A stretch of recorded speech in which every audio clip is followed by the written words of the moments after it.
helping you live an ordinary life in an extraordinary way. This is Your Health with Dr. Burgundy Collins. And now, here is your host, Dr. Burgundy Collins. Hey, what's up? This is Dr. Burgundy, and thank you so much for checking out today's episode of This is Your Health. I am a board-certified licensed chiropractor in the state of Virginia, and I practice at Advanced Health Center in Arlington, Virginia. Now, today's topic is a topic that I'm so glad that we're discussing today. This topic is based upon a question that was submitted via email on my website, www.drburgundy.com. And I wish I had thought of this topic myself, but I didn't, so it's all good. It's a subject matter that I personally have difficulty with, so it was very exciting for me to do a little bit of research and kind of really dig in my brain and figure out an answer to this question. Now, the question that I will be answering today and discussing on today's show is how to eat healthy on a budget. Yes. Now, for me, when shopping is involved in any capacity, whether it be for clothes, shoes, food, anything, it's hard for me to stick to a budget. Personally, I love to shop, and sometimes I feel like money never ends, and that could be a problem for me, and it could be possibly be a problem for you. But today we're going to be discussing how to eat healthy on a budget, because nowadays it seems that it's cheaper to eat bad. And to eat healthy is more expensive, and because of that, it's a sacrifice for a lot of us to eat healthy, organic foods and more vegetables, because sometimes it seems like those items tend to be a bit more expensive. So today I have 8 tips on how you can eat healthy on a budget, and we're actually going to learn how to do this together today. So the number one tip for how to eat healthy on a budget is to plan your meals out. Now, this may seem like a little OCD or anal, but the fact is, if you plan your meals out for the week, you have an idea of what groceries that you're going to need. Okay, you're going to have an idea of what you need to pick up when you go to the grocery store. And this keeps you from just being in the store, randomly picking up stuff. Okay, so number 1, plan your meals out for the week. So I suggest planning your meals out for 7 days. Some of us like to eat out on the weekend, so maybe you would just be fine with planning your meals out for 5 days of the week. So that's number 1, plan your meals out for the week. Proper planning prevents piss poor performance. I know you heard that, so plan your meals out. Number 2, make a list. After you plan your meals out, make a list and shop around for the best deals. Now, this may seem a bit time consuming, but it will actually save you time. And I'll tell you how you can save time. What you can do is what I already do. Get yourself on the email list of several grocery stores that you like to shop at. Okay, so once you get in the email list, like for example, I'm on the email list for Harris Teeter. That's just one of the places I like to shop. So once or twice a week, they'll send me an email with all their deals of the week. So I'm able to just sit in the comfort of my own home or wherever I am, check my phone or check my iPad or my computer, whatever, and see all the deals that Harris Teeter has for the week.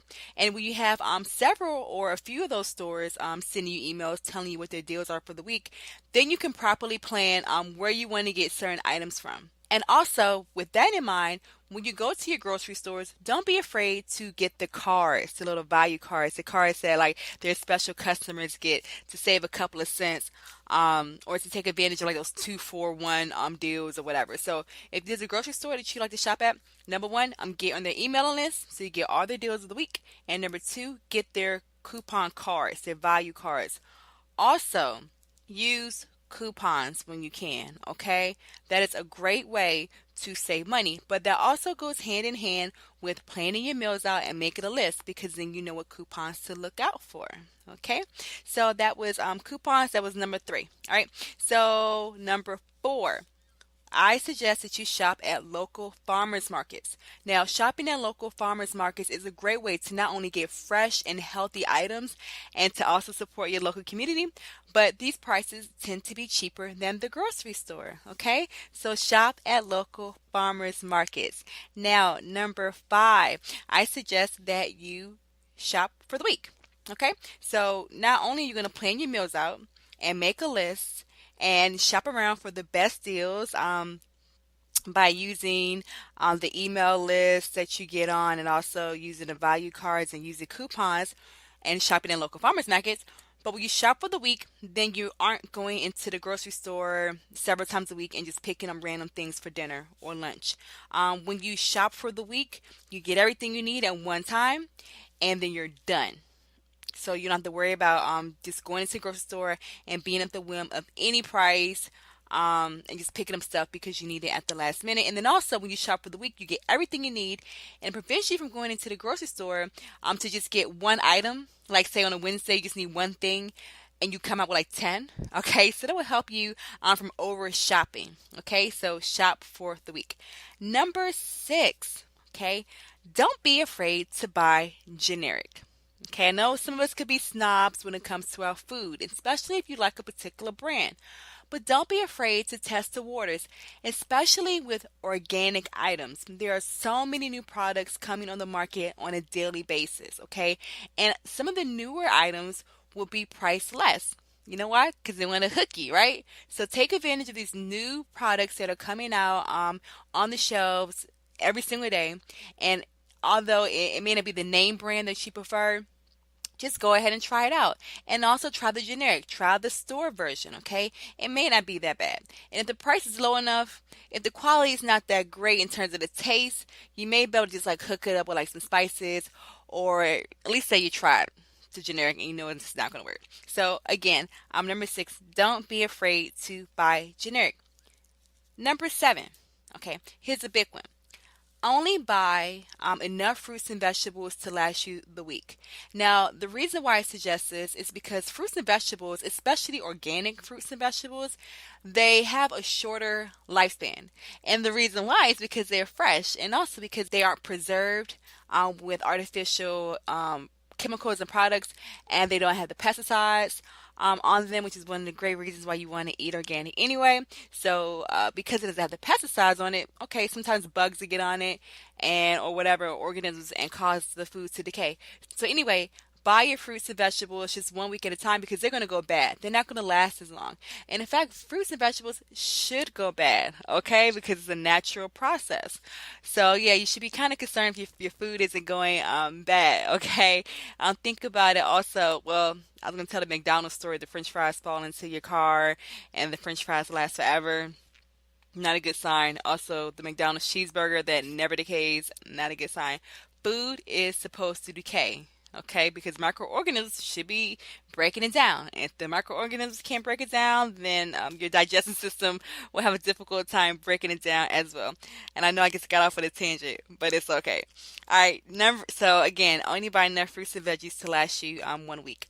Number 8, okay, on my list is to eat leftovers. Again, don't be a snob when it comes to food, and don't be wasteful either. The dinner that you had the night before could easily be lunch the next day, or lunch the following day if you don't want to eat the same thing the next day. So don't be afraid to eat leftovers. If it's good for dinner, it's definitely good enough for lunch the next day. Okay, and number 9, I know I said 8, but we have number 9. Okay, here's the 9th one. Grow what you can. Okay, now even if you live in a little apartment or a condo, you can still grow vegetables and fruit also on your balcony or your patio. You don't have to have a huge yard to have a nice little garden. You could easily grow fruits, veggies, and herbs on your balcony or your patio. In fact, for every dollar that you spend on seeds, you will get $25 in food. Yeah, so think about the money that you could save by simply growing easy things. Like it's very easy to grow herbs like rosemary and oregano and cilantro, and vegetables like tomatoes and cucumbers, and they don't require a lot of space. You can also grow fruits like strawberries. So it's very easy for you to grow food even in a small space, and that helps you from spending money at the grocery store because you already have some of those fresh fruits and veggies and herbs already growing on your balcony. So let's do what we can to eat healthy on a budget. There are ways, creative ways for you to eat very healthy and not blow the bank or blow your wallets out in doing so. I know it's tempting to just go and buy something cheap, but it's probably not that good for you or not that great for your digestive system either. So I just gave you 9 tips on how to eat healthy on a budget. I'm going to quickly say them again. Number 1, plan your meals out. Number 2, make a list and shop around for the best deals. That includes getting on email lists and getting those grocery cards, those value cards, customer cards, whatever. Number 3 was use coupons. Number 4, shop at your local farmers market. Number 5, shop for the week. Number 6, don't be afraid to buy generic. Number 7, buy only enough fruits and veggies to last you for 1 week. Number 8, eat leftovers. Don't be a food snob. And number 9, grow what you can. All right. So if you have a question or a topic that you would like me to discuss on the next episode or an episode of This Is Your Health, simply send me an email. Go to the website www.drburgandi, that's drburgundy.com. You can also find me on Facebook and Twitter at that very same handle, drburgandi. So it was great talking to you, and I look forward to chatting with you again. Have a great day and take care. You're listening to This Is Your Health with Dr. Burgundy Collins.